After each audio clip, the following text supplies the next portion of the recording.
Hello, and welcome to session 7 of the Digital Marketing Management Essentials Certificate course. In this session, it's titled Digital Transformation and Strategic Planning. In this session, I've got the following goals for you. First, I want you to understand how the workplace is changing.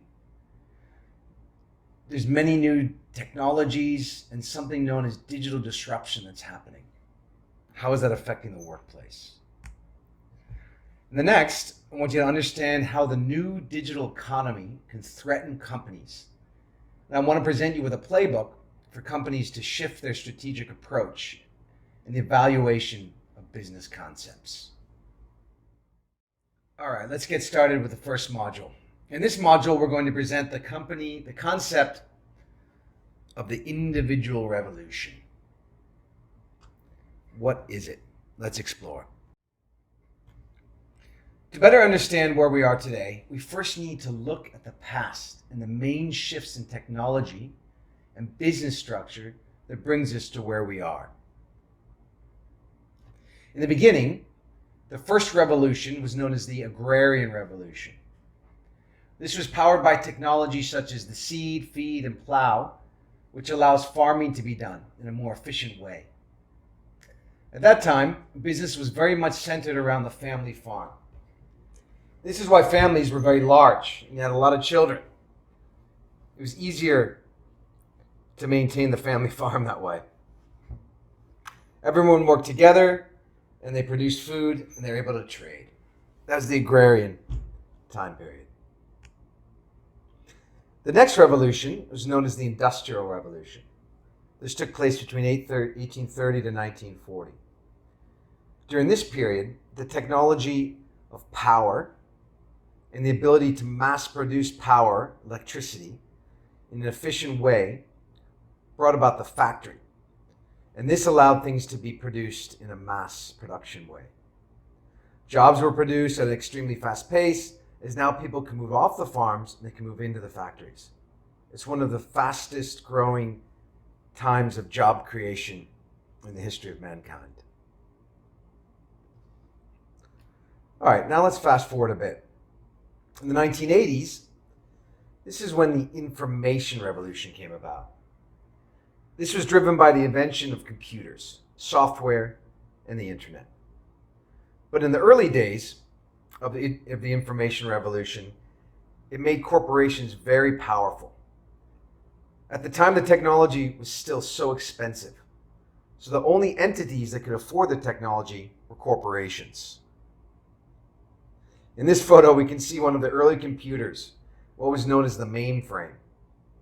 They were massive computers, very expensive, and didn't have much processing power. This technology only further strengthened the corporations as they were able to have all the power and control, as only a handful of entities could afford such technology. But through the concept known as Moore's Law, every year the technology became more powerful and less expensive. Moore's Law states that the processing power of the microchip will double every 18 months, and the cost will also decrease. So by 2008, when the iPhone came out, there was more processing power in a single phone than was in the original mainframe back in the 60s. And this brings us now to where we are today. Around 2010, slightly thereafter, we came into a new age, what's known as the fourth revolution, known as the individual revolution. As the technology became more powerful and less expensive, it became very easy for individuals to compete against the large corporations. This allowed individual people like Mark Zuckerberg, who you can see in this photo, to create a platform in his dorm room directly from his computer. At this time, the world was becoming more and more connected as the internet began to spread across the world. So it was possible to have your business spread quickly to anywhere in the world that had a connection. So in this new environment, it was possible for individuals to compete against large corporations. This is the first time when it was really possible for individuals to compete and threaten large corporations.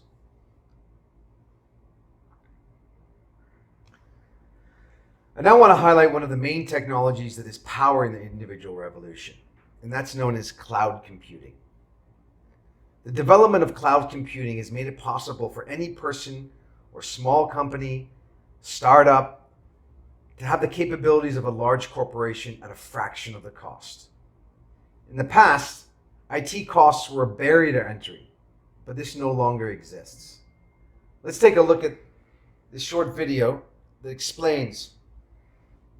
It does a great job at framing the situation around cloud computing and how it's been a breakthrough powering the individual revolution. Let's take a look. Cloud computing. Cloud computing is a revolution in how computing power is delivered to business. It's been made possible by very large-scale data centers connected to high-speed, low-cost broadband networks.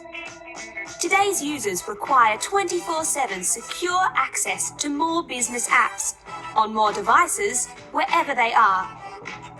Demands on IT are skyrocketing. It's no wonder traditional on-site computer facilities are struggling to keep up. With cloud computing, you only pay for what you use. Gone are the traditional IT bottlenecks, which means no more waiting. Gone are computer rooms full of servers and data storage, firewalls and routers along with the team to support it. Gone is the need to constantly invest in upgrades and rebuilds. Instead, by plugging your blue cable into the wall, you access exactly what your business needs, including all the support and expertise paid for as a service. History reveals a similar shift happened in the way business used power at the turn of the century. In the late 1890s, every factory or business had in its basement a smoke-belching, fuel-consuming power generator, stoked by grey boiler-suited men who serviced it and kept it running as best they could. When things worked, they worked nicely. But when they didn't, which was quite often, the machines ground to a halt, the lights went out, and nothing got done. Chicago 1900. The Edison Power Company developed the turbine power station, which could generate and distribute large-scale power to business.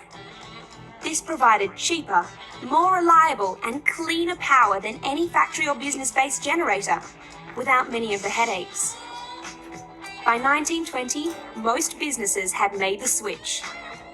Business now accessed power simply by plugging into the wall. In-house power generation no longer made sense. Today, we take virtually unlimited power for granted. We can't imagine it any other way. As we speak, a similar revolution is happening in IT, called cloud computing. Business no longer has to buy, build, and manage costly computer facilities on site. Just as business learned that power provided by a specialized power company improved reliability and quality, cloud computing has proven to be more secure, more reliable, more scalable, and ultimately more affordable than traditional on-site IT. This is why most new online and business apps are now deployed in the cloud.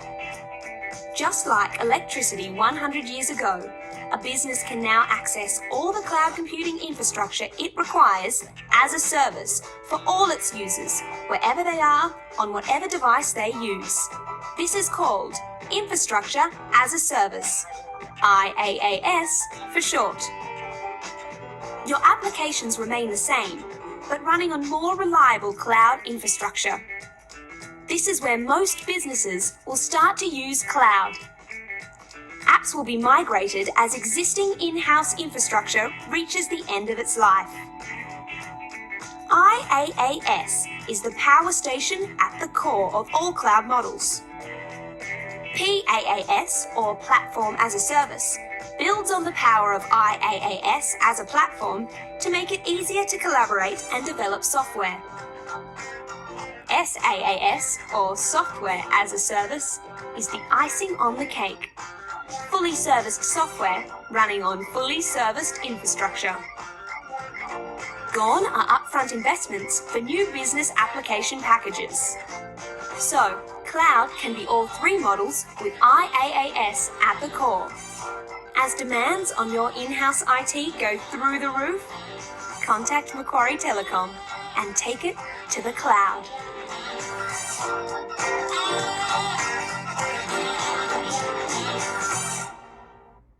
What? And to further show how this individual revolution is accelerating, we can see this slide. The loans for small companies have exploded over the last 10 years. Today, there's more opportunity than ever for individuals to run their own businesses. The cost of startup is lower than ever, and the access to global markets is better than ever, and companies can get into the game in a much more efficient way. Again, proof of how this individual revolution really is taking hold.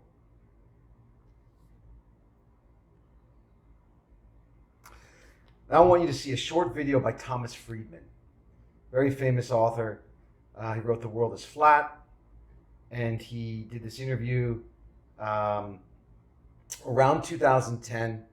Around 2016. And he does a great job of bringing together all these different concepts that's powering the change and the shift towards the individual revolution. Let's take a look. I think we're in the middle of three nonlinear accelerations all at the same time with the three largest forces on the planet, which I call the market, Mother Nature, and Moore's Law. So Moore's Law, coined by Gordon Moore, the co-founder of Intel in 1965, said the speed and power of microchips will double every 24 months. It's now closer to 30, but nevertheless, it's still going. It looks like a hockey stick. Mother Nature's climate change, biodiversity loss, population, growing like a hockey stick. And the market is digital globalization, not your grandfather's globalization. That was containers on ships, but everything is now being digitized, like this show, and globalized. We're in the middle of three of these accelerations all at the same time. And people's response to that is fascinating, because I love the quote in the book from the Dutch chess grandmaster when he was asked about how he would prepare for a match with a computer. He said he'd bring a hammer. Is Donald Trump a hammer, do you think, trying to slow the pace of some of that change when you hear what he says about globalization? A little bit. Trump's strategy is to really build walls to keep these whirlwinds out, rather than to really focus on how we empower citizens and companies to live within the wind. And do you think, ultimately, that is successful as an approach to actually deal with the acceleration, the change? That sort of strategy is likely to be successful? I don't, Matthew, and I will tell you why. Most of the change that's happening is actually not driven by trade. It's actually driven by that acceleration in technology and microchips. Intel once tried to explain to people what an acceleration is like in technology. So they took a 1971 VW Beetle and they said, what if this car improved at the same rate microchips have? And they determined that VW Beetle today would go 300,000 miles an hour, it would get 2 million miles per gallon, and it would cost 4 cents. So that's what we're in the middle of. This is not about trade mostly. It's actually about technology eating more and more jobs, and how we empower people through lifelong learning to live in that kind of world. I think we're in the... All right. So this brings us to the end of the first module on the individual revolution. Please answer these two questions, just two short questions, and I really want you to just describe in your own words, what is the individual revolution? What is it as you understand it to be? Please describe it. And what are the core technologies that make the individual revolution possible? So we reviewed some of them in the last few slides. Just want you to put them down on paper here in your own words, and we can share with the class on Sunday. Thanks so much. All right, let's get started with the next module. In this module, we will present the concept of the three-sided marketplace. Let's get started. Now that we've established that we live in a great time to start your own business, I want to give you a framework on how you can strategize new business opportunities. Please meet the three-sided marketplace. The three-sided marketplace is made up of a concentration of ideas and solutions. At the bottom of the foundation of the three-sided marketplace, you'll find platforms. Platforms allow the marketplace to happen. Platforms would allow individuals to participate in this new economy. Examples of platforms vary from industry to industry. A few good examples include Facebook, iPhone App Store, Lazada Marketplace, Shopify, e-commerce platform, and more. Platforms are typically self-service, where the power of the platform is the massive community they present to the individual. And we'll give many more examples. All right. The next side of the marketplace are the customers. No economic model is possible without the consumers. They need to have a desire to purchase a product or service. All right, so that's where the consumers or brands would sit. And the third side of the marketplace are where the individuals come in. Curators. Curators are the individuals who use the platforms available in the marketplace to develop their own services. If you're an individual with a passion around a specific topic, then look for the platform out there that would allow you to make your curated service possible. And if the platform doesn't exist, then perhaps you have the ability to develop that platform, right? In which case you'd be sitting in the bottom of the three-sided marketplace. And the people who make the platforms and applications and tools, if you can get scale, that's where you have the ability to make hundreds, if not billions of dollars. All right, so this is the introduction to the three-sided marketplace, but I'm going to show you lots of examples of how this fits inside of different industries. All right, so the top industries that can capitalize on this, or that are being affected by this, are listed here. So travel, research, health, bank and finance, beauty, fitness, entertainment, advertising, and I'll show you an example of that. Accounting, legal, real estate, transport, human resource, retail, education. All of these industries are being disrupted. So I'm going to take you through some examples of each of these to give you more context and understanding of the three-sided marketplace. Let's first take a look at the travel industry. 30 years ago, if you wanted to book travel, you had to go to a travel agent. Big agents dominated the market as they could combine their volume to get the best price on airfare, hotels, and tours. But today, there's so many platforms that have completely disrupted this model.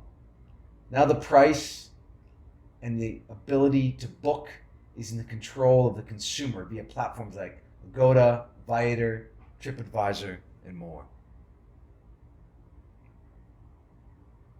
But perhaps there's an opportunity for curators or travel lovers to develop their own business on top of these platforms. There's still a need for local knowledge and a person you can trust. You can become a curated travel agent and distribute your services through these platforms. Let's take a look at how some people are doing this. I assume you all heard of Airbnb. Several years ago, they launched an addition to their platform called Airbnb Experiences. This is a place where individuals can place travel experiences such as cooking class, bike trips, and more. It's become the fastest growing area of Airbnb over the past 5 years. Let's take a look at how it works.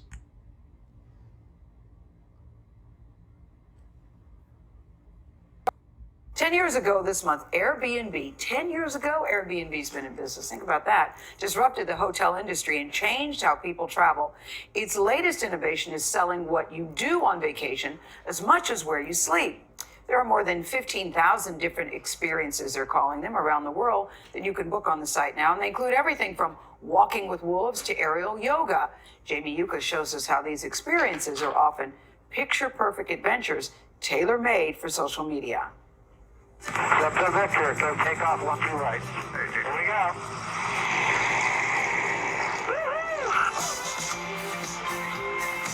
What's your favorite thing about taking people up? A big smile on her face.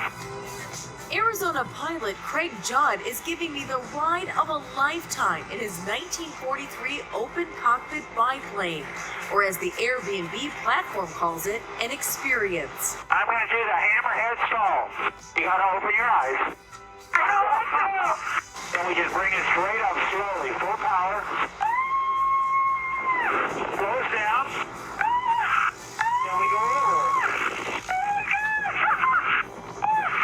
Judd is one of almost 15,000 people around the world sharing their skill, hobby, or passion with paying customers who find them listed on Airbnb. 3 out of 4 millennials, young people, said they'd rather buy an experience than a physical good. And so I think the experience economy is this huge wave. Airbnb CEO Brian Chesky launched the Experiences feature on his platform 2 years ago. He says it's now growing 10 times faster than the company's core home rental business. We want the experience to be so good that you do them even if you lived in the city. I live in the same city as burlesque performer Kat Lakoe, but I never would have imagined doing this. Oh my gosh, you are a rock star! It makes Airbnb like a one-stop shop for a traveler because they're gonna stay somewhere and then they're gonna see, well, what else can I do? Oh, I'm nervous. Or in my case, what else can I try to do? Close, yes! With some of these experiences, you're taking a great risk. How do you kind of vet these people? We'll have a very specific protocol to make sure it's safe, make sure people have the licenses, the regulations to be able to do this. This is Leah. Terry Lockwood already had years of experience as a master falconer before she and Antonella Zampoli started offering this experience. I talked to so many people that love falconry and I wanted them to get a taste of it. Shoulder towards bird. Oh, wow. To compete with anybody, you must be different and you must be better. Airbnb's competition for the experiences market includes legacy hotel chains like Marriott, which launched its Moments program last spring. For every dollar that a customer spends on the hotel and the airfare, they spend $3 in the city. And so it's an attempt to capture some of that. Fortune senior editor Lee Gallagher says Airbnb is banking part of its future on a market still in its infancy. You know, experiences isn't something that everyone needs. You need a hotel room. You need a place to stay. You don't need an experience. So they have to, in some ways, manufacture the demand. And that's not easy to do. Now I'm going to show you how to roll. But neither is learning how to maneuver a World War II era biplane. And Airbnb's philosophy is, why not give it a try? There you go. We don't travel to sleep in a house or in a hotel. We travel to have experiences. This is spectacular. For CBS This Morning, Jamie Yukas, high over Mesa, Arizona. And they've got some really cool stuff. The Walking with Wolves, a photo shoot at the Eiffel Tower, because they said, listen, material things you can come and go, but you can always hold on to the experience. And then remember that. Yeah, I like that. There's something there for everybody. Very interesting. All right, now let's take a look at the media and the media agency industry. This is another industry that's getting completely disrupted. The days when large media companies control the market are over. Now, anyone with ambition can set up their own agency. Perhaps that's why you're taking this class. But let's see how it's done. All right, at the bottom of the marketplace are the major platforms that make it possible to buy media and execute campaigns in a completely automated way. 20 years ago, if you wanted to buy media, it was completely manual. The cost of the media was high, unless you had a large volume of buying power. But with these platforms, anyone can buy, and the price is set by how much you want to bid on the media. It's completely open. In the top left, we have the brands, both large and small, that need these services. And in the top right, this is where agencies, both large and small, can exist. This reality is so true in Thailand. There are now hundreds of agencies in Bangkok, in almost every major city, who are enjoying the benefits of the individual revolution. As you can see, it's no surprise that the large media agencies like WPP have been suffering. If you look at their stock over the last 5 years, it's basically gone from almost 2,000 down to 618, dropped by almost 60%. So let's see what they're doing, what happened at that company that's really creating this problem. Alex, talk to me about WTPP. Is this a concern about what Sir Martin Sorrell is trying to do with the company, or is it actually just difficult for all of these big behemoth, advertising companies to get the revenue in? It's both, essentially. We've known for a while that the advertising industry is facing headwinds, and Martin Sorrell, perhaps something like an ostrich with his head in the sand, had very much been adamant that these were cyclical and that the tide would turn eventually. Now, the fact that he's changed these long-term margin outlook predictions suggests that, in fact, the problems are more structural. And this, of course, then begs the question, well, what is he doing to respond? And the main competitor, Publicis, they started a program almost 3 years ago now, in which they aim to bring all their portfolio companies more tightly together in order they could collaborate better and save back-end costs. And it seems that WPP is only just getting started on that. Okay, so exactly what are the changes, the transformation? Is that millennials shop differently, or is it the way that actually the advertising is structured, that you have everything under one umbrella? Well, the advertising, it is to do with the digital shift, essentially, and you can see a better return on investment, marketing investment, through things like apps and other digital products, which can draw the line more tightly between what you're spending and generating customer leads in a way that classic blanket advertising has been less able to do. And perhaps WPP has been less quick to shift to that, and is facing more competition from the likes of IBM, Accenture, and so on. Alex, I see one massive rationalization here, and to be fair, nobody knows what the future's going to bring in this, but between WPP and the NBC Universal bombshell yesterday that they're just going to throw in the towel and cut back primetime television ads in America, would you please explain to fossils like me why young people like you just say, we're not going to pay for it? That's the heart of the matter, right?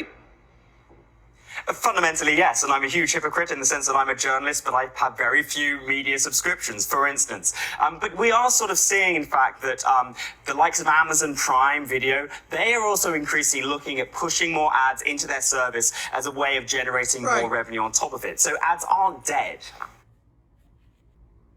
Let's look at another one. Some large retail brands. The retail shopping industry is another one that's got massively disrupted. Both large malls, traditional shopping centers, and the brands that sell within them are getting displaced by the e-commerce revolution. The days when the large malls and retailers dominate are over. It's now easier forever than ever for a product or brand to enter the market and start selling. So at the bottom of the marketplace are the major platforms that make it possible to sell products. All right? So eBay, Amazon, Lazada, JD, and then Shopify, where you can sell direct. And then on the top left, of course, we have the brands and the products that need to be sold. All right? They need distribution. Their products need to be sold online. And then in the upper right-hand corner, we have what's called as the e-commerce curator. All right? This can be small e-commerce curators who put their own products online or advise large and small brands on how to sell online. This reality, again, is also so true in Thailand. There's hundreds of small retailers in Bangkok and almost every major city that are enjoying the benefits of this individual revolution. One of the main platforms of this is Shopify. So I want to highlight this platform for you. Shopify is a one-stop solution for retailers to set up their own direct-to-consumer e-commerce websites. They have it all. They've got the front-end website, ability to sell via web or app, and a marketing module that helps you get discovered across both Google and Facebook. So I want to show you a great example of a company that basically did the curated retail model and sold online from one of my favorite cities in the world, New York City. Let's take a look. New York City is home to over 10,000 bars. Some old, some new, but this one is the hottest bar in town. Hi, I'm Noah Chamberg, the founder of Hedonist, and we're here in Brooklyn, New York at the Hot Sauce Tasting Room.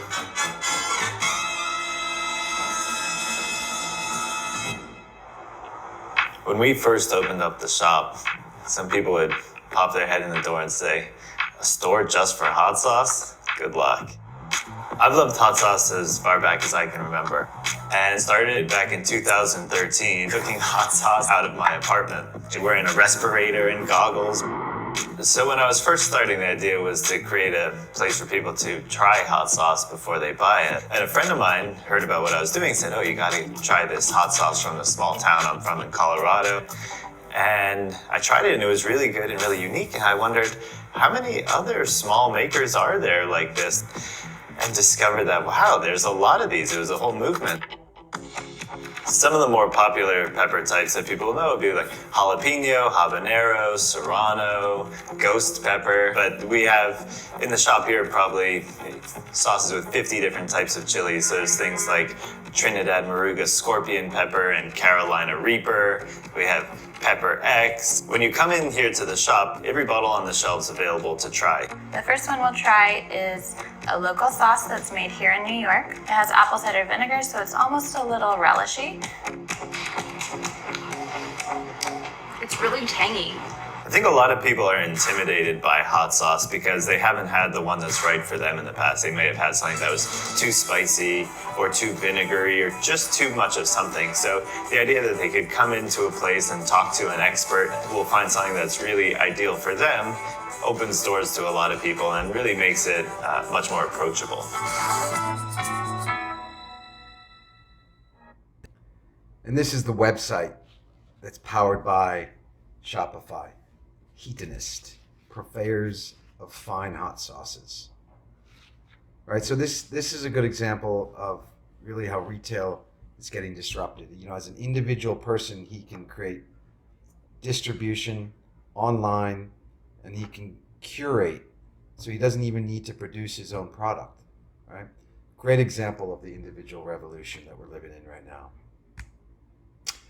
All right, so this brings us to the end of this first concept, and now it's time for each of you to complete this activity here. So what I want you to do is I want you to select one of these industries and create your own three-sided marketplace. I've provided you with a PowerPoint here, the blank template, so you can fill in, again, what are the apps on the bottom that exist out in the marketplace, who are the consumers or customers, and how could you provide a curated service in which you could start your own company. All right? So please download this, complete the assignment, and upload it onto Blackboard. Best of luck. Thanks. All right, let's get started with the next module concept. In module concept 3, we will look at examples of companies that have not been able to adapt or that have been able to adapt. We're going to see examples of both. And the main thing we want to do here is identify the warning signs, all right, that can lead to potential failure. Let's start by looking at a company that was able to survive. Encyclopedia Britannica was able to survive the informational and individual revolution.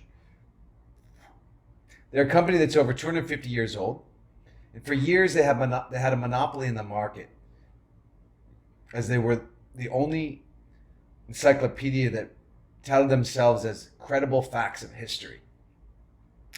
But like any company in the business information that had information, they faced major headwinds from companies in the digital age, in particular a company called Wikipedia. To my surprise, however, they were not killed. However, they did print their last print edition in 2012. They were forced to change their business model, and they did. They did this by focusing on a new market segment of education professionals from grades kindergarten through 12th. To make this transformation, they listened to what the teachers were saying, and they created a subscription model that was available online. And as you can see today, they have over 25 million monthly visitors to their website, and it's thriving. They moved towards two models of revenue that are available in the digital world today. The first being subscription revenue. You can see here that they charge a monthly fee for premium content, right? So people will pay now for the content. Not like the money they used to get by selling the hardcover book. They get a digital version. They can't rely on that alone. So the second model is ad revenue. So if you want the free version, you can do that. You just have to deal with the ads that you see. And you can see here there's two ad spots. Actually, 3 ad spots, all right? So this is how they're able to survive. Subscription model and an ad revenue model. A great example of a company that figured it out. And as we go into the individual revolution, we learned about, in the last module, this is putting even more pressure on traditional companies and business models. Okay, so this environment is creating a lot of pressure on businesses. It's easier than ever for small curators, powered by platforms like Amazon, Salesforce, and Google, okay, to create this pressure.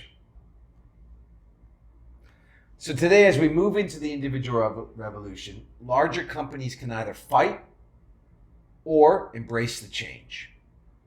We first featured Encyclopedia Britannica. They adapted, but now let's look at some other examples of companies that didn't survive and try to learn from their mistakes. I'm going to highlight a few companies. You can see here there's Kodak, Toys R Us, and Blockbuster. I'm going to highlight Kodak and Blockbuster. They didn't do so well, and hopefully we can learn from their mistakes. So the first one I'm going to show you is Kodak. I imagine you may remember them. If you're under the age of 25, you may not. But they're a classic example of a company that held on to their old business model instead of seeing the shift in seeing the shift in consumer behavior and how the internet would affect that. Let's take a look. I'm going to jump here to minute 5, as this is when the story of their decline begins. Let's take a look. Controlled almost 70% of the highly lucrative U.S. film market. Exposures per loading. Many inexpensive plate cameras from this era were equipped with magazines to hold several plates at once. Kodak controlled almost 70% of the highly lucrative U.S. film market. Gross margins on film ran close to 70%, and its success was further underpinned by a massive distribution network and one of the strongest brands in the world. The company completely dominated its industry, he says, and then in 1981, along came digital. Just about 40 years ago, a young electrical engineer working at the offices of Eastman Kodak in Rochester, New York, developed a product that would upend the entire world of photography. Kodak was so blinded by its success that it completely missed the rise of digital technologies. Spotting something and doing something about it are very different things. Kodak invented the technology but didn't invest in it. Sasson himself told the New York Times that management's response to his digital camera was, "That's cute, but don't tell anyone about it." A good line, but not completely accurate. In fact, Kodak invested billions to develop a range of digital cameras. All of that is moot because the real disruption occurred when the cameras merged with phones and people shifted from printing pictures to posting them on social media and mobile phone apps. And Kodak totally missed that. But it didn't entirely.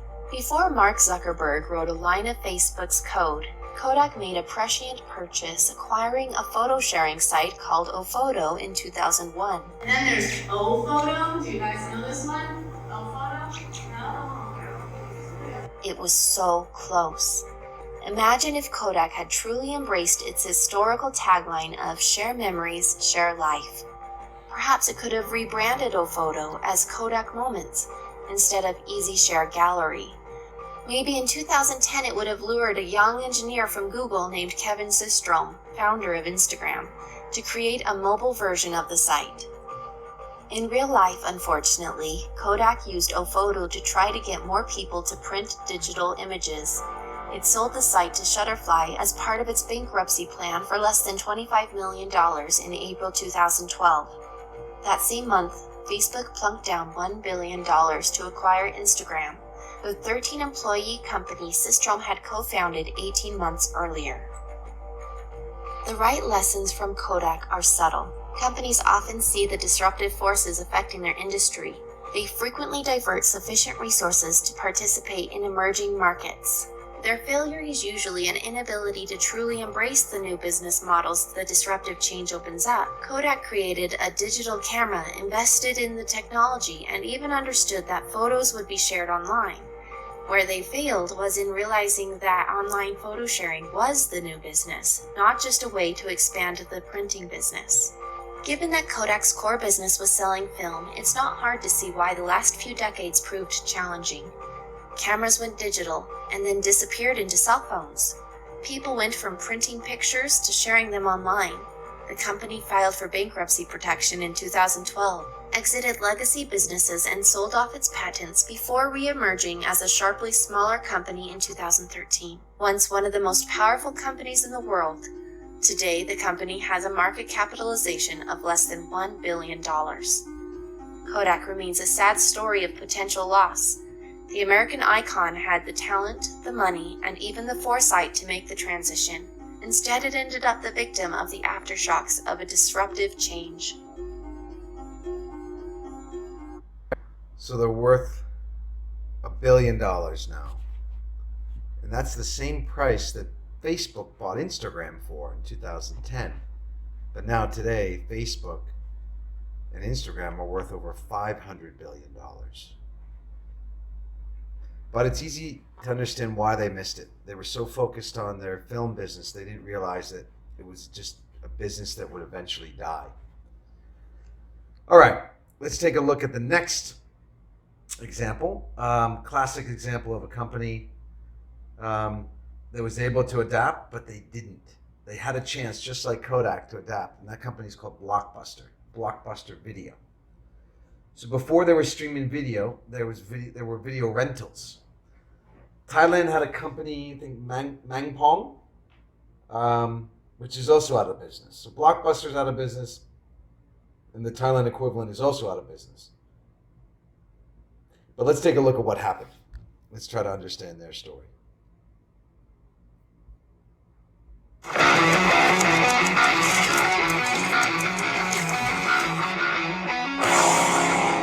Hello guys, Film Game Storm storming in here with a bit of a different video. Today we will be taking a look at the dead video rental company Blockbuster Video. I went to a Blockbuster Video the other day, but it was for their closing down sale and I bought some really good quality DVDs and Blu-rays. But that's besides the point. Blockbuster used to be the king of video rentals. Now let's take a look at Blockbuster Video and see exactly what it is and why it's about to go take a permanent vacation. Now a bit about the store. Now, as I mentioned before, Blockbuster Video was the king of rental stores, and if you wanted to watch your favorite movie for a Saturday movie night, Blockbuster was the place to go. You presented them with a membership card, so you would pick your movie, then they would scan this so that they could keep track of you if you had a movie past the return time, which brings me to late fees. Blockbuster had a strict rule that if you didn't return your VHS or DVD on time, you'd be charged with a late fee, which is basically paying a penalty of more money than you did to rent the movie itself. Now a bit about the history. Blockbuster Video was founded by a man who worked in oiling whose name was David Cook, but a few years later was sold to Wayne Huizinga, who was a wasteman, for $18.5 million. Blockbuster had about 2,800 stores worldwide in 1992, and in 1994 a company called Viacom, which you may have heard of for things like Paramount Pictures, bought Blockbuster. In 1997, a man named Reed Hastings founded the now infamous Netflix because he was mad with his $40 late fee for not returning the classic movie Apollo 13. Speaking of late fees, in 2000, Blockbuster had gotten to the point where $800 million of the income was just from late fees. Also, in 2000, Reed Hastings offered Blockbuster to buy Netflix for $50 million, but they declined. At their peak in 2004, they had around 9,000 stores worldwide. Around 2005, after years of pressure, Blockbuster advertised that there were no more late fees, but that wasn't all that true. Blockbuster still charged you if you were very, very late with your movie, which is still an improvement, but I guess it was to catch the hoggers. But Blockbuster didn't make a very good choice doing that, because a lot of the money they were having income was just from late fees, so that means they would probably lose 16% of the money they received for the company. In 2010, around the time when Netflix was starting to catch on, Blockbuster declared bankruptcy, wiping out $1 million in debt, but was saved in 2011 when Dish Network bought the company, which was great news for Blockbuster, but they didn't have much places to go with the company. However, their moment in the sun didn't last long when in 2012 Dish Network decided to close some of their stores, and then in 2013 they decided to close all remaining US stores, which was either changed into other stores or knocked down or just left the way they were with all the movies inside, like basically abandoned. But if you're lucky, you can still find a Blockbuster or Blockbuster video store somewhere, but there are not many left. People said Blockbuster died in 2013, and in a lot of ways it did, but not quite, because there are still some rare stores open. Now, the Blockbuster store that I went to the other day is closing down very, very soon. Like I said, they were having a closing down sale. But they're closing it down like pretty much the week I made this video. I'm making this video about Blockbuster. But you may not have heard of Blockbuster, but now you have, and you have a basic idea of what it's about. And I guess we can only remember Blockbuster as the one successful store that you could get movies and videos from that you could rent.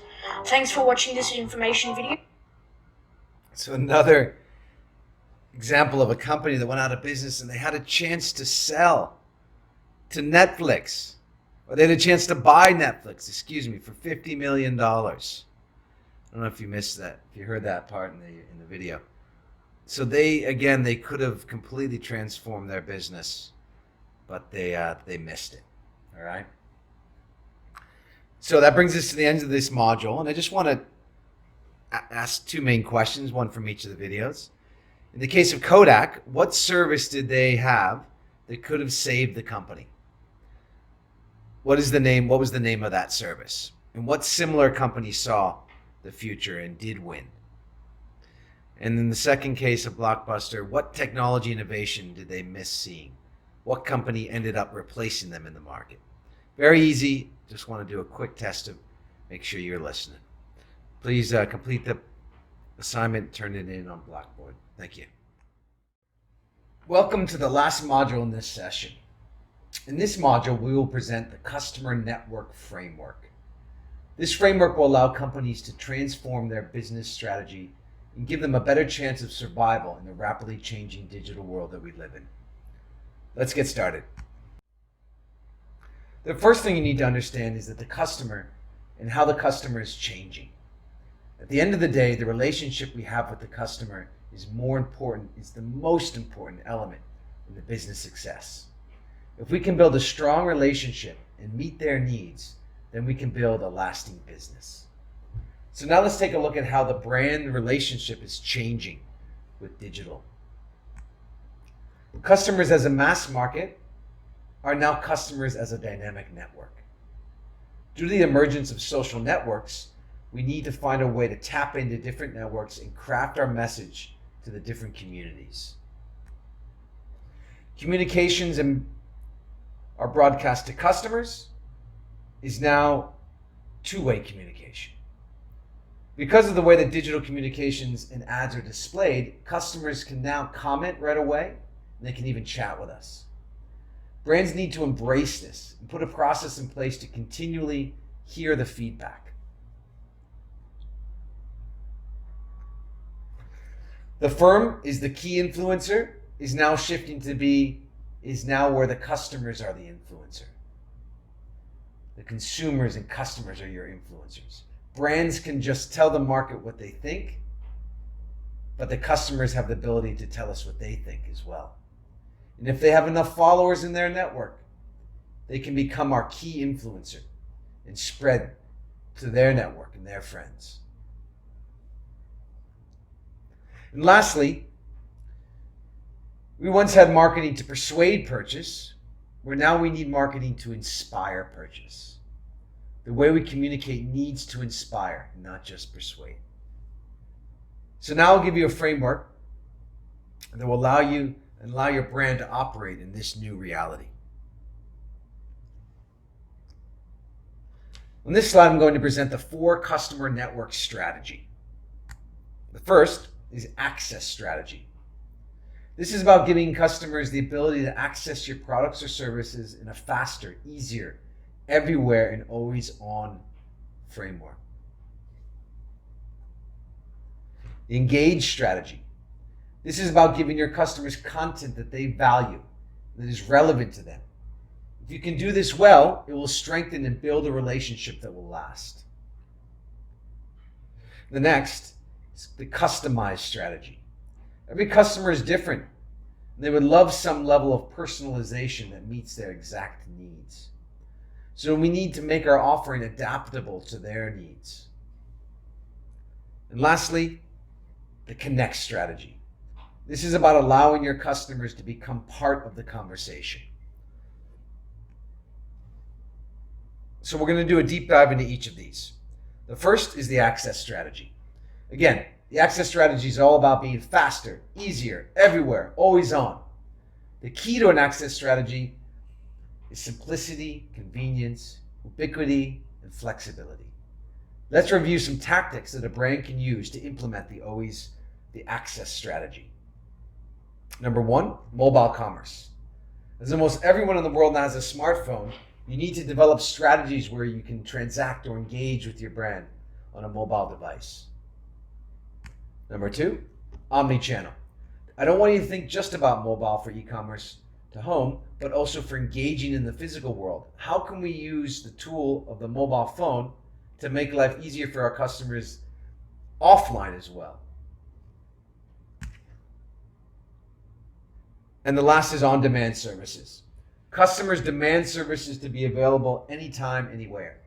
How can your company use this mobile transaction device to serve that need? Examples of this are mobile banking, mobile video conferencing, distance education online, like what you're doing right now, telemedicine, and more. Let's look at some examples.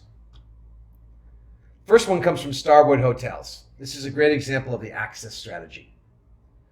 They use the mobile phone to help customers check into the hotel directly from their phone. Let's see how they did it.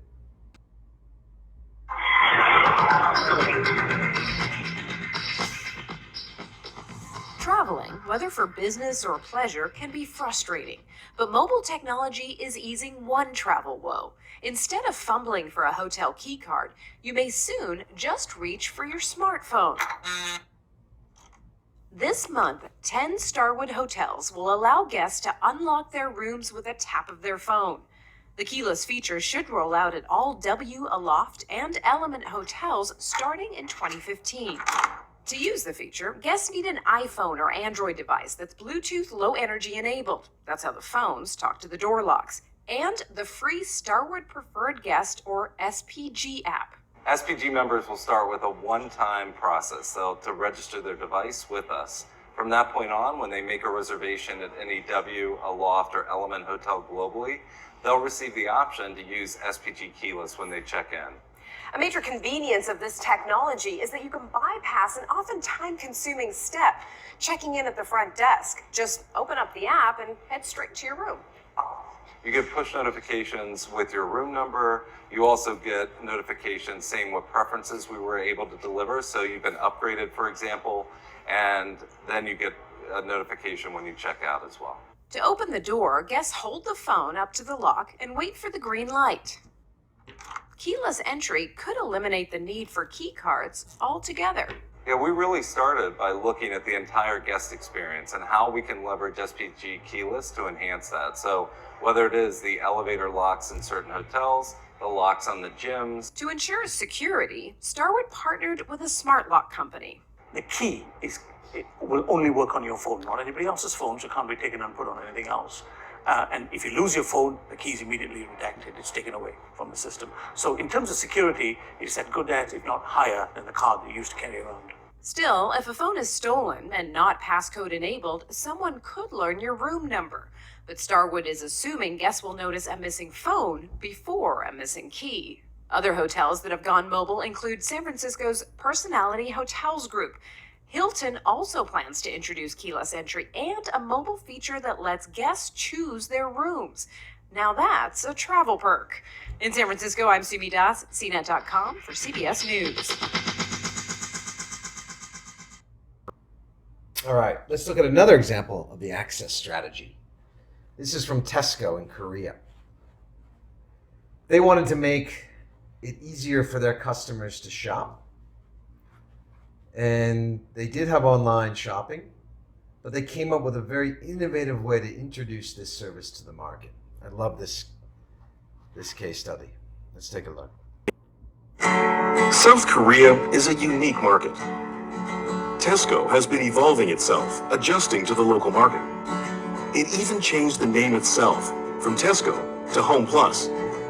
And at last, it grew to rank number 2 in Korea. But Tesco had to overcome one obstacle, a fewer number of stores compared to the number 1 company, E-Mart. Mission: could we become number 1 without increasing the number of stores? We made an in-depth study into Koreans once more. Koreans are the second most hardworking people in the world. For them, grocery shopping once a week is a dreaded task. So we decided to approach these busy and tired people. Idea: let the store come to the people. We created virtual stores, hoping to blend into people's everyday lives. Our first try was subway stations.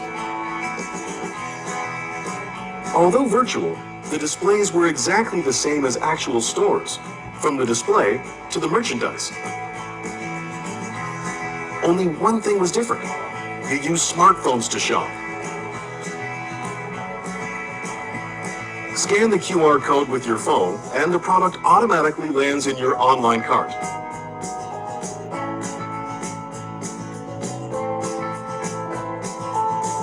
When the online purchase is done, it will be delivered to your door right after you get home. People can relax more after work and on weekends. 실제로 보면서 사니까 진짜 더 좋은 것 같아요. 편하기도 하고. Result: people can shop at Tesco Home Plus wherever they go without having to visit the actual store. Moreover, we could change their waiting time to shopping time. After this campaign, online sales increased tremendously. Through this campaign, 10,287 consumers visited the online Home Plus mall using smartphones. The number of new registered members rose by 76%, and online sales increased 130%. Currently, Home Plus has become number 1 in the online market and is a very close second offline.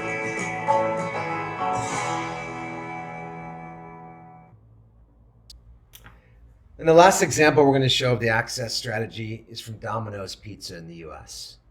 They partnered with Ford to allow for voice ordering within the car. Let's check this one out.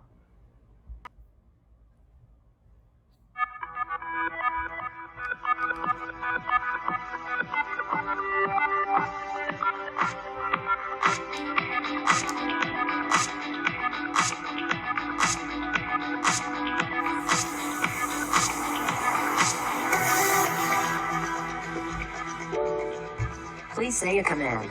Mobile apps. Mobile apps, please say a command. Domino's Pizza.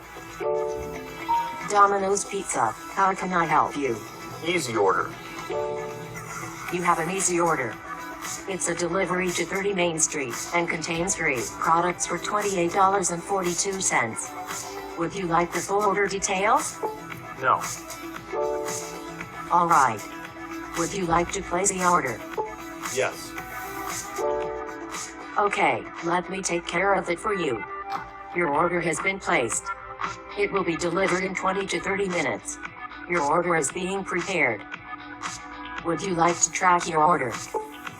Sure. Okay, you will receive Domino's tracker notifications. It will be delivered in 20 to 30 minutes. Your order is out for delivery.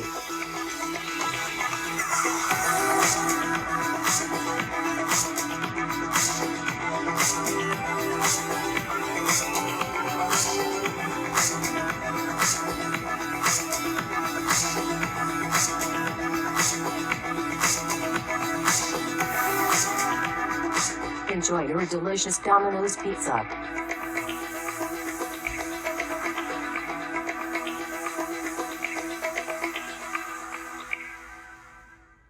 All right, making life easier for their customers. That's the whole idea behind the access strategy. All right, next we're going to look at the customer engage overview. All right, so for the customer engage strategy, this should be familiar to you because we've discussed the engagement concept already in the media planning session. The key to an engaged strategy is to think like a media company, focused every day on earning the attention of your audience, okay? So first we know your customers and create content that's relevant to them, compelling, useful. Then strategize how this engagement to strengthen your customer relationship. How can you use this to strengthen the customer relationship? At the same time, measure the impact on your business. So we're going to explore a few tactics that you can use in the engage strategy. One is product demos. Continue to demonstrate the value proposition of the business or product in a compelling and engaging way that can educate the customer. Number two, you can use storytelling. Brands can reach a broader audience by creating an emotionally compelling story that is less product specific, but more about how it can impact people's lives. Number three, utility. Brands can effectively engage customers by providing useful tools they can use to manage their life or connect with others and other like-minded people. And the last is, how can brands be publishers?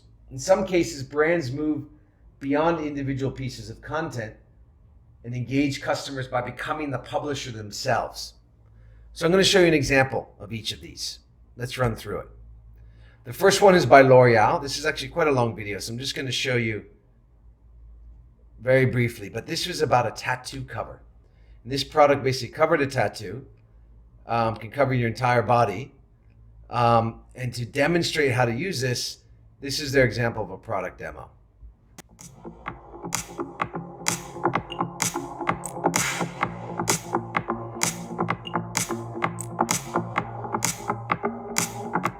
So they got this guy who actually has tattoos all over his body, but he's covering them up using L'Oreal's product. So now he's going to show you how to use the product, but in reverse, by removing the product. Are you scared yet? Don't worry, you will be.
Really, dude? You have tattoos all over your face.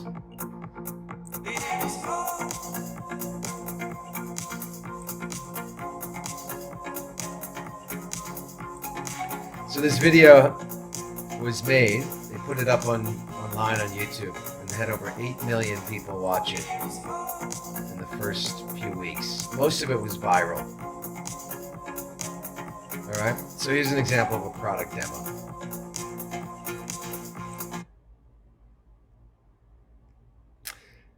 All right.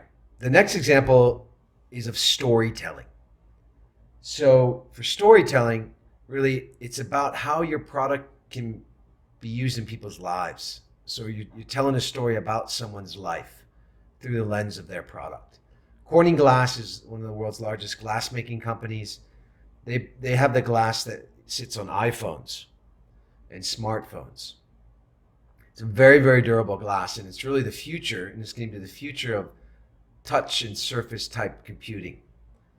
Let's look at how they were trying to communicate their product through this day in the life storytelling approach.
So you can watch the full video on the PowerPoint if you want. It's about an 8-minute long video, but it just takes you through all these different examples of how Corning Glass is being used throughout the day. And this is the future, but not too far off. All right, the next inside of Engage strategy, what's called utility.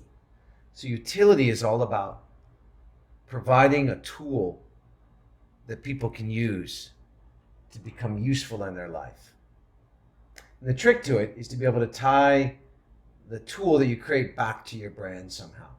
So the example I'm going to show you is of the Nike Run Club. They created an app. It's free to use.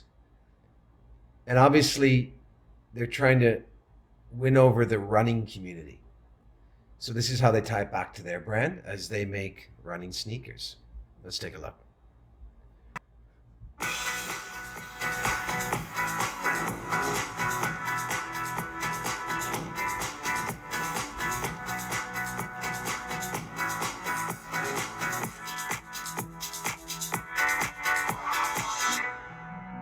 Can you feel the sun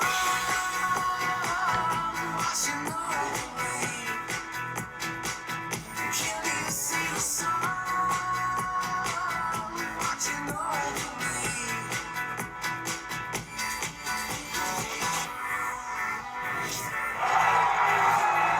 You're almost at your goal. Tap now for a power song and beat it. Can you feel the sun washing over me? Workout completed. Distance 6.4 miles.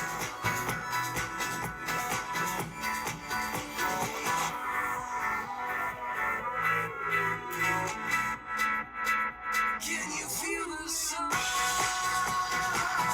washing over me? Can you see the sun watching over me? Can you feel What's great about this app is that they made it socially connected so that after you run, you can post it and people can see it. They also put in an element of gamification where you can compete against others. So again, all of this makes it go viral. Gamification makes it used more. And it helps the lives of their runners, which ties back and builds the brand of Nike. It's a great example. The last one in the Engage strategy is really how brands produce original content. So here's an example This is from Barney's, New York. Barney's, New York is a mall similar to, let's say, the Emporium or Paragon. You know, they have a lot of products that are tailored towards women. So fashion, clothes, makeup, cosmetics, etc. So instead of placing an ad inside of, let's say, Vogue magazine or some magazine, they produced their own magazine. It was an online magazine called The Window. So you can see how they're producing content that's spot on for what their customers want. And they can also mix in all of the different products that are ultimately going to be sold through Barney's, New York.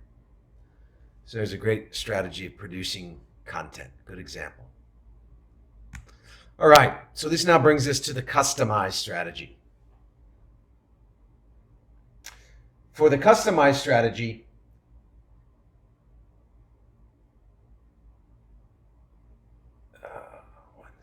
it's all about personalizing and customizing their experience that will create loyalty. Let's look at some of the tactics that can be used here. So number one, recommendation engines. Develop a list of products that you can recommend based on past behavior on your website. Personalized interface. Let customers see how they would look of your product. Personalized products. Don't just think about mobile for e-commerce to home, but also engaging in the physical world. Use mobile tools to make their life easier outside in the real world. And then last is personalized messaging. Both consumers are shifting to the cloud for tools like Netflix and Spotify, but also businesses are shifting towards tools like Salesforce and CleverTap. So how can you use the data you have about people to personalize the messages? And we covered this a lot in the class on CRM. But let's look at some examples here. So this is one from Lancome. So Lancome is a cosmetic makeup, and they built this thing called the Lancome Magic Mirror. And it allowed women to see how the product could look and then could be saved. Let's take a look. Hi, I'm Ben Bergstein, a developer here at Analog Method. Today, I'm going to give you a tour of one of my favorite projects we've done, Lancome's House of Color. It's an exciting Facebook app that features the Magic Mirror virtual makeup tool. The Magic Mirror is a fun and useful tool that lets you preview each color palette using photos from your computer or from Facebook. Just pick a photo, frame your face,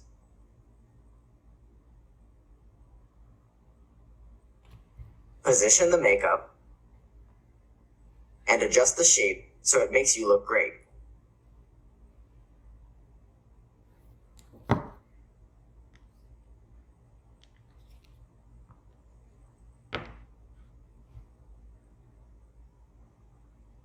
All right, so you can see how this tool works. You can works. cycle through each of the different colors and see which Very one cool. looks best And then on you you. can save it. You can save it and then share it with a friend. All right, but this is customizing, creating a tool that you can use to customize how you look. There he is. All right, so we also said that personalization can happen in the offline world. So I want to show you a great example of Coke Australia. They personalized their product, and you're probably trying to think, how could they do that? It's a can of Coke. Well, they did it. Let's take a look. Last September, in the dead of night, the world's most iconic brand did the unthinkable and took an entire country by surprise. 150 of Australia's most popular names appeared on millions of bottles of Coke. Why? Because in the previous month alone, 50% of teens and young adults hadn't even tasted a Coke. We had to reconnect with Australia, so we decided to get personal. The internet blew up straight away, but we kept quiet. And while the buzz grew and grew, we recruited our fans and made them the face of our campaign. Then, on Australia's highest rated media weekend, we came clean and invited Australians all over to share a Coke. Kate and Kate, the two Kates. Classy Kate. Crazy Kate. If you know a Kate, share a Coke with Kate, or Mel, or Dave, or Jack.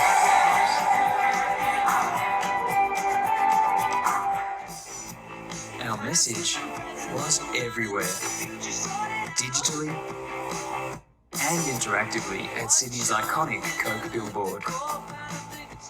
Whichever way you turned, it was you and your friends up in lights. The media instantly took notice. Blogs lit up. Australia had fallen in love. Coca-Cola. Sharing a Coke. Thousands of requests poured in for more names, but we were ready. With kiosks where you could get any name printed on a Coke can. People couldn't get enough, queuing for hours. But the requests kept flooding in.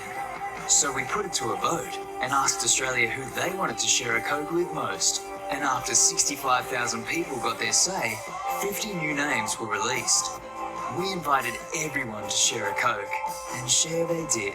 Whether old or young, drinkers or non-drinkers, friends searched for names, tagged one another, shared stories. Australians everywhere were once more connecting over the world's most iconic brand. And with the holidays looming, we celebrated and shared a Coke with a friend who brings a smile to every face. In just 3 short months, 5% more people were drinking Coke. Sales transactions grew by 3%, volume increased by 4%, an 870% increase in Facebook traffic, 12,020,000 earned media impressions, 76,000 virtual Coke cans shared, 378,000 extra Coke cans printed at kiosks, and 1 country painted red. With one simple tweak to a label, Coke once again became part of popular culture.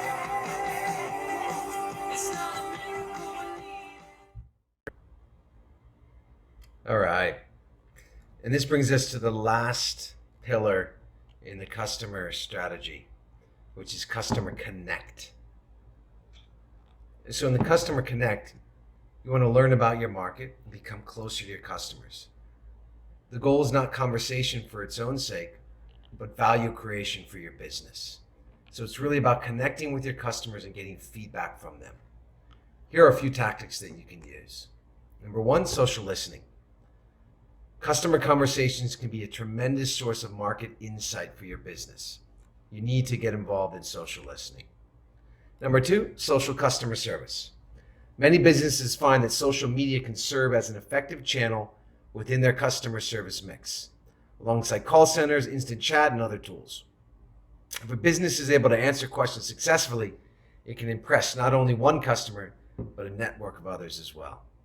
And lastly, join the conversation. Visit communities out there, build topics of conversation related to your brand, and get involved in the conversation. So, using social as a customer service platform. Here are many different touch points, whether it's a forum, Facebook comments, Facebook Messenger, Twitter. These are all different places that your brand could be mentioned. So what you need is a social media monitoring tool. And this tool will allow you to track sentiment. It'll allow you to respond to customers directly and allow you to start a conversation with them. It's a social media monitoring tool. I'm going to show you an example of what is a social media monitoring tool, how you can use it. Let's take a look at this video. Social media is taking over the world. More than 2 billion people are now online, creating a vast amount of internet content. Every minute, internet users type hundreds of thousands of tweets or posts on Facebook and upload hundreds of hours of video footage on YouTube. At the same time, millions of people find product recommendations through Google, an internet service which, together with social media sites, is becoming a key part of any business. More than 50% of customers who buy products online share information about their purchases via social media sites. They also use social media to follow brands of products. Over 60% of global internet users now research products online. 9 out of 10 people trust the opinions of other customers. Right now, there are millions of people sharing information about Fortune 100 companies. Social media is becoming the best way to understand customers and interact with them. But how can you browse through billions of results to find the ones affecting your brand? This is where social media monitoring comes in. Social media monitoring makes it possible to see what's being said about your brand. It is a way of finding out what people are saying about your company or product and where they are saying it. You can get access to these comments through Instant Mail, browser dashboard, a mobile application for iOS or Android. Brand24 is a powerful yet affordable tool for real-time social media monitoring and analysis. Designed to keep track of online conversations and comments made about your brands and product, Brand24 collects real-time social data from millions of sources. Social media monitoring allows you to interact with customers, manage your brand reputation online, gather valuable consumer insights, measure the impact of marketing, improve sales. Try internet monitoring for free at brand24.net to identify and analyze conversations about your company, products, and competitors. So that brings us to the end of this module. And here's the exercise I need you to do. So I want you to create a customer strategy using the tools presented in this framework. Choose from one of the following companies: Thai Airways, Pizza Company, Red Bull, or Semiteve Hospital. What I want you to do is just write an example of each of these strategies. So access, engage. So access, I want you to do a mobile example. Engage, do a utility example. Customize, do a personalized messaging. Connect, do a utility example as well. All right, please download it, complete the assignment, and upload it back into Blackboard. And that brings us to the end of this session. I hope you enjoyed it. This week in the final class, we'll review this, and then it's time for you to present your business plan. And that'll bring us to the end of the Essentials class. I hope you've enjoyed. Thank you so much. Kap Kumanakap, and I'll see you this weekend.